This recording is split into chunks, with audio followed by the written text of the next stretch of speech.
नमस्कार मित्रांनो, मी रोहित. बच्चू कडू यांनी काय टीका केली आहे हे आपण या व्हिडिओतून ऐकूया. शेतकरी घेणार नाही तोपर्यंत आमच्या घरात आनंद येऊ शकणार नाही. आम्ही कठोर बोलतोय, शिव्या देऊ, आम्ही स्वतः बदलाम हो, लेकिन अब पीछे नहीं, आगे जाने वाले हैं. डरेंगे नहीं, मारने वाले हैं, मार कर पिछाने वाले हैं. आम्ही त्या विचारानं समोर जावं लागणार आहे. 7 दिवसाचं अन्नत्याग आंदोलन झालं, 7 दिवस पायी फिरलोय. त्याच्या अगोदर 3 दिवस उपोषणाला बसलो रायगडाच्या पायथ्याशी. छत्रपती शिवरायांच्या राजधानी जे काही आमची सगळ्यांची राजधानी होती त्या ठिकाणी 3 दिवस उपाशी बसलोय. तिथून मुख्यमंत्र्यांना फोन केला आणि कर्जमाफीबद्दल बोलू नका असं सांगितलं. म्हटलं आम्ही सोडणार नाही, तुम्ही राम भक्त आहे. आणि प्रभू रामचंद्रांना सांगितलं प्राण जाय लेकिन वचन ना जाय. त्या राम भक्ताची खऱ्या अर्थानं तुम्ही भक्त असाल तर सीता मायेला सुद्धा अग्निपरीक्षा द्यायला लावली. एवढं प्रजेवर प्रेम होतं रामाचं. तुम्ही औलाद आहे साली करंटी रावणाची. तुम्ही त्या राम भक्ताचं काही ठेवलं नाही, फक्त मुंह में राम और बगल में छुरी है तुम्हारे, काट डालो किसानों को. काँग्रेस होतं ते तसं आणि आता तुम्ही त्याच्यापेक्षा भारी निघाले. अशी मनाची वेळ येतं का काँग्रेस बरे होते, किमान व्यक्तिगत राग नव्हता. वसंतरावच्या आयुष्यामध्ये जामंतराव ते एकमेकाची दुश्मनी होती, पण जेव्हा जामंतराव अंदर गेले तेव्हा वसंतराव नाईक जामंतरावच्या आईले भेटायला गेले. ही संस्कृती आहे महाराष्ट्राची. आणि हे निघाले औलाद. मारून टाका, कापून टाका, हे सगळे आक्याचे आका तयार केले बीजेपीनं गावागावात तालुक्यात. याचा आका मुंबईत बसलाय. निवड 2 नंबरवर काम सुरू आहे. तुमचं आमचं कुठेही हित नाही. इथं दरी जे पडली आहे ते ग्रामीण वर्सेस शहर, अधिकारी वर्सेस शेतकरी, हा भेद आहे. तिथं मागान ते दिलं जातं आणि इथं मेलो तरी भेटत नाही. 34,000 रुपये आम्ही पाहतो. 3,400चं सोयाबीन. आता जर खरेदी केंद्र जर सुरू केले नाही भाऊ, अभी मोदी जी ने बताया था सोयाबीन का मिल्क होगा और मिल्क भेज देंगे हम विदेश को. काय खोटर आहे, काय लबाड आहे. मिल्क तर सोडा, सोयाबीनचं 5 मिलियन टन तेल आयात केलं तुमच्या याच्यावर बसाले. 5 मिलियन टन तेल विदेशातून आयात केलं आणि विदेशातून जसं तेल आयात केलं खलाम सोयाबीन उत्पादक शेतकरी पुरा मेला. पण तुम्हाला प्रश्न आहे, तुम्हाला राग कोण येत नाही हा मला पडलेला प्रश्न आहे. थोडी बायकोनं व्यवस्थित भाजी केली नाही तर मारापर्यंत जाता. आणि सोयाबीनचे भाव 2,000 कमी केले तर एकही शेतकरी बोंबलायला तयार नाही. बजाव टाली, वाजवताच टाली. राग नाही, संताप नाही, रोष नाही. उलट आमचा आमदार आला का डमरू वाजवाले तयार, डुमडाम चला चला चला चला. आणला गावातून फिरून सहा आले. 10 लाखाचा रस्ता आणि 25 लाखाचा खर्च आणि 15 लाखाचा निधी दिला का तुम्ही खुश? तुमच्या घरी लग्नात आला का त्याच्यापेक्षा खुश? दुसऱ्या मुलीच्या लग्नात आला, पहिले पोट्ट्याच्या लग्नात आला, आम्ही खुश आहोत. लहान लहान गोष्टी आहो आमच्या. आमदार आला पाहिजे, हसला पाहिजे, घरी बसला पाहिजे, चहा प्याला पाहिजे, लग्नात आला पाहिजे. 5 लाखाचं समाज मंदिर दिलं का आमचं जमलं बे भावा. पण हा आमदार आमच्यासाठी तिकडे सभागृहात बोलतं का नाही बोलत? आमच्या शेतकऱ्यासाठी तो पक्षाला लात मारायची तयारी ठेवतं का नाही ठेवत? मग मनोहर राठोड बोलले तिथं नेरपिंगळीला, त्यानं सगळा सोयाबीनचा हिशोब सांगितला. म्हटलं ह्या मनोहर राठोडले समजलं, संजय राठोडले कधी समजन रे? त्याला समजलं पाहिजे ना. ये राठौड़ जो बोल रहा है वो संजय राठौड़ को कब समझेगा? उसको नहीं समझने वाला है, क्योंकि उसके पास मंत्री पद है, पार्टी बड़ी है. किसान खत्म हो गया है, किसान खत्म हो गया है. सगळ्या कुंभी, तेली, माळी, बंजारा हे सगळे नेते जातीले घेऊन बसले, शेतकऱ्याला घेऊन कोणीच बसलं नाही. टीव्हीवर जर तुम्ही पाहिलं तर रोज एक जण ओबीसी वाला बोलते, एक जण मराठावाला बोलते, एक जण दलितवाला बोलते, तर एक जण मुसलमान बोलते, एक हिंदू म्हणून बोलते. शेतकरी म्हणून बोलायला सापडतच नाही. सापडतं टीव्ही वाले तर एवढे दाखवते, आता भुजबळ साहेबांना असं म्हटलं, आता जरंगे पाटलांना असं म्हटलं, आता येणं असं म्हटलं, यानं तसं म्हटलं, यानं असं म्हटलं. लावा आग, लावा आग, लावली आग. बोलल्या बोलल्यानं आग लागते ना. आमचं सहायचं 2000चं नुकसान क्विंटल मागं होते तर आग लागत नाही. कसं होणार आहे? कोण लढणार आहे याच्या विरोधात? कोण त्या शेतकऱ्यासाठी मशाल पेटवणार आहे? किती जण पार्टीत राहणार, किती जण शेतकरी म्हणून लढणार? तुम्ही तुमची पार्टी ज्याला मत मारायचं त्याला मारा, पण जेव्हा आम्ही शेती म्हणून शेतकरी म्हणून उभं राहीन तेव्हा पार्टीचा झेंडा आम्ही पायतोय तिकडे जमिनीत टाकून शेतकऱ्याचा झेंडा उंची करा हे सांगायला आलो आम्ही. राहणार कोणत्या पार्टीत, जाऊ द्या कोणती पार्टी, माराय कोणाले मत, राहू द्या कुठल्या जातीत, आम्हाला काही त्याचं लेनदेन नाही. पण मी शेतकरी आहो, मला बाप शेतकरी आहे, मला आजाही शेतकरी होता, मला पंजाही शेतकरी होता, मला नातूही शेतकरी राहणार. तोही मेला, मी मरतो, समोरचाही मेला नाही पाहिजे याचा विचार करून आलो पाहिजे. आमच्यावर विश्वास नसन तर काय लिहून पाहिजे ते सांगा.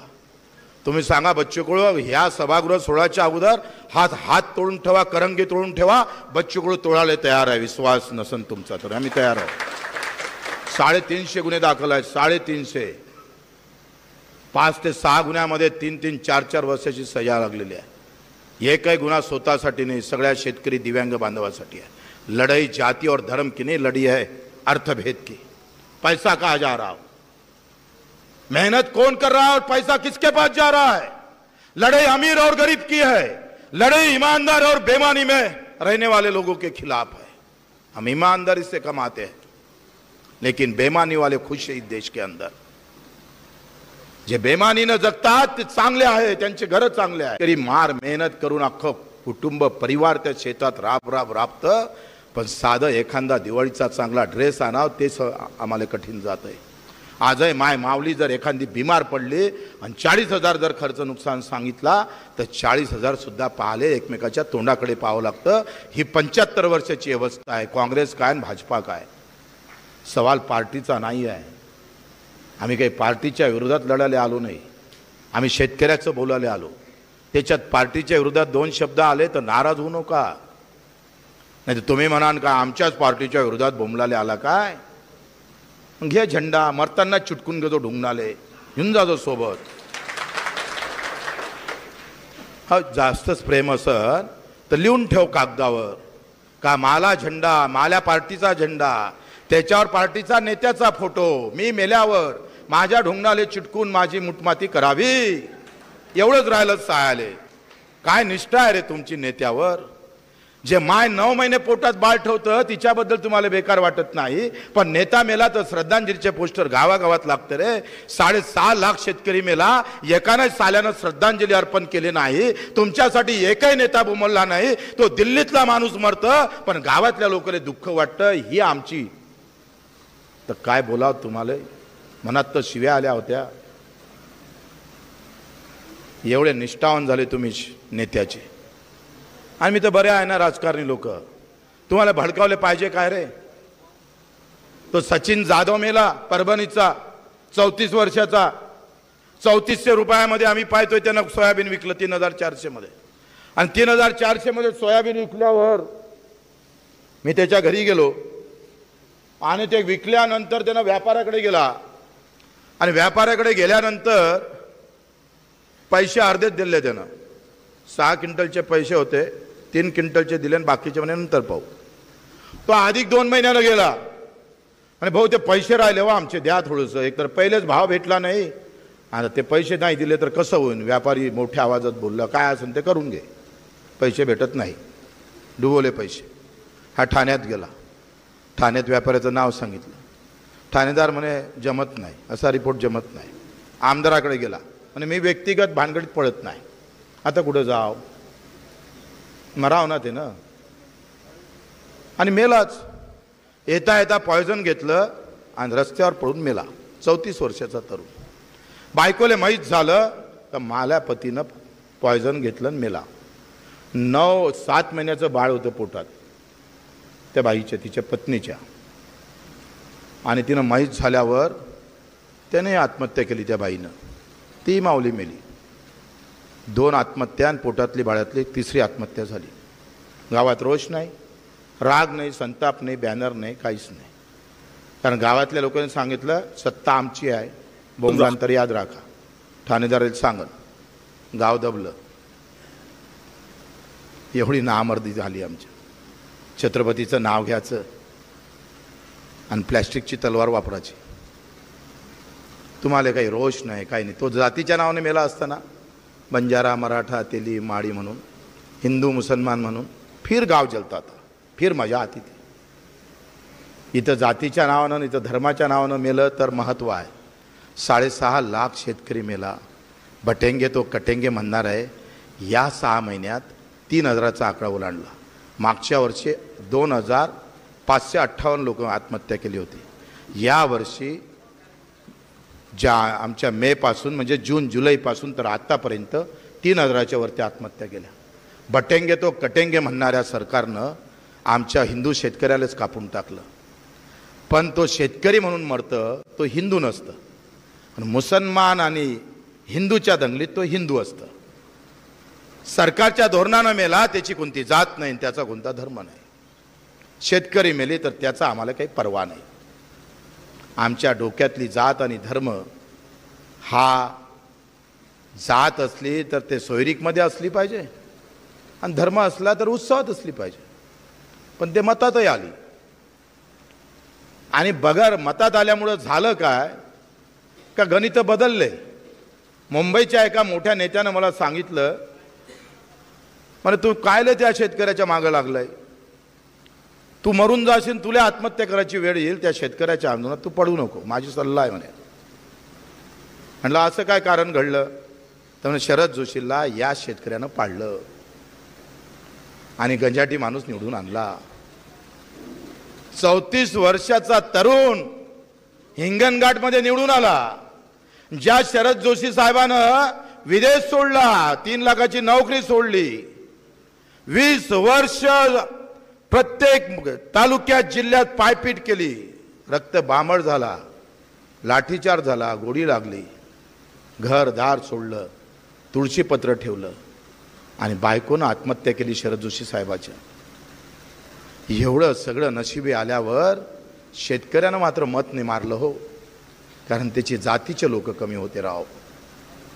लढला शेतकऱ्यासाठी, पण मत मारताना शेतकऱ्यांनी जात पाहिली रे. आणि म्हणून तो नेता म्हणे शेतकरी आंदोलनात येत नाही आणि मतही मारत नाही. अशा लोकांसाठी भांडायचं नसतं, बिलकुल भांडायचं नसतं.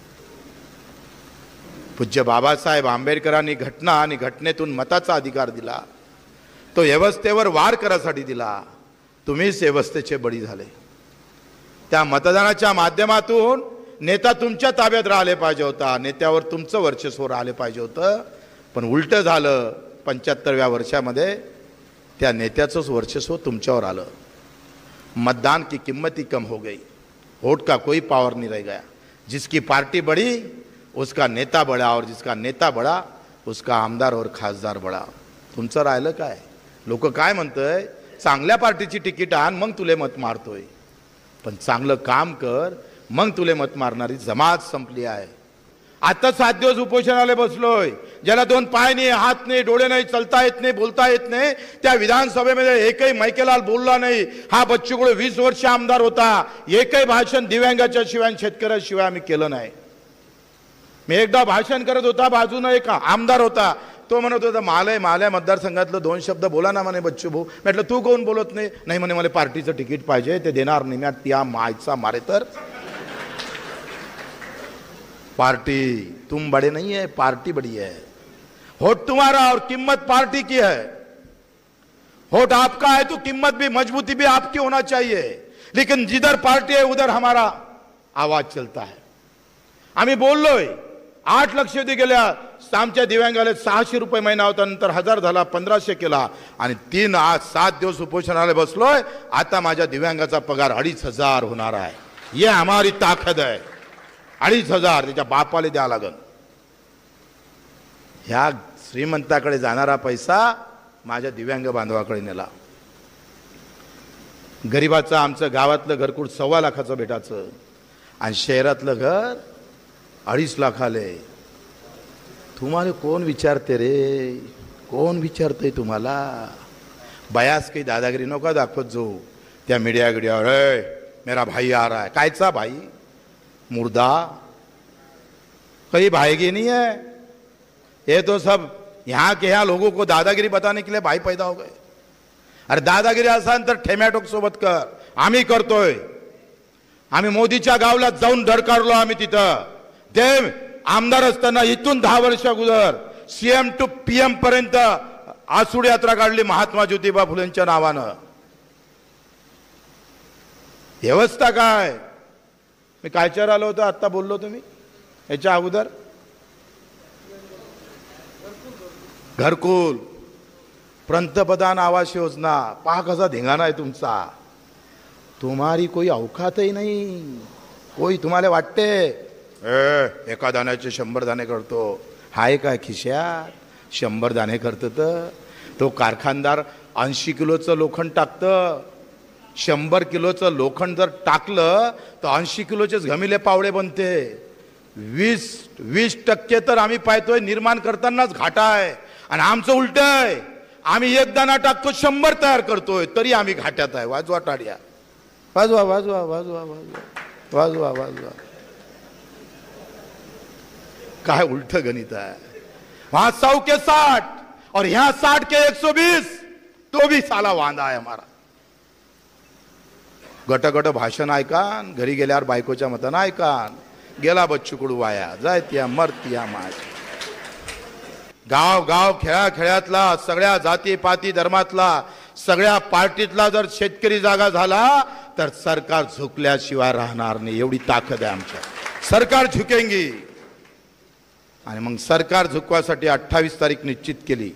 28 ऑक्टोबर बुट्टेबोरी नागपूर जवळ 12 वाजेपर्यंत सगळे जमा व्हायचं आहे.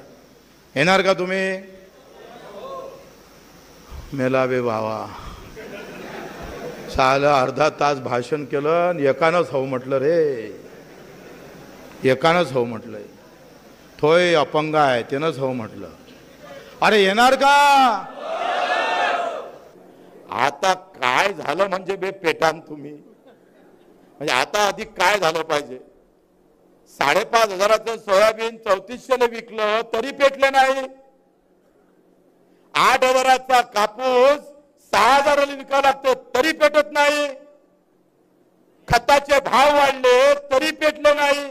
बियाणं बोगस निघालं तरी पेटत नाही.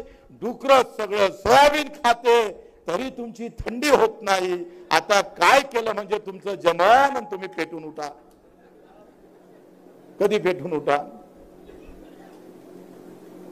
मला तर तुमच्यावर खरं तर ते पुस्तकवाले काका गेले असं याच्यावर एक पुस्तक लिहा ना. काय उभा लावला. काय होतं कधी कधी आम्ही पाहतोय का चुलीचं जमिनी म्हणून गॅस आणला आणि ते हॉटेलवाले आता मोठा गॅस लावते लवकर तपलं पाहिजे म्हणून. आता तुमच्या तपासाठी कोणता गॅस वापराव म्हणजे तुम्ही तपा. केवढे थंडे आहे रे तुम्ही. ना आवाज आहे, रोष आहे, राग आहे. कधी कधी आपलीच आपल्याला चिड येतं का आम्ही भांडतोय तरी कोणाचं का पेटून उठत नाही. राजकारणी लोकांना तुमच्या डोक्यात घातलेला धर्म आणि जात आणि पार्टीचं निष्ठा ही तुम्हाला पेटू देत नाही.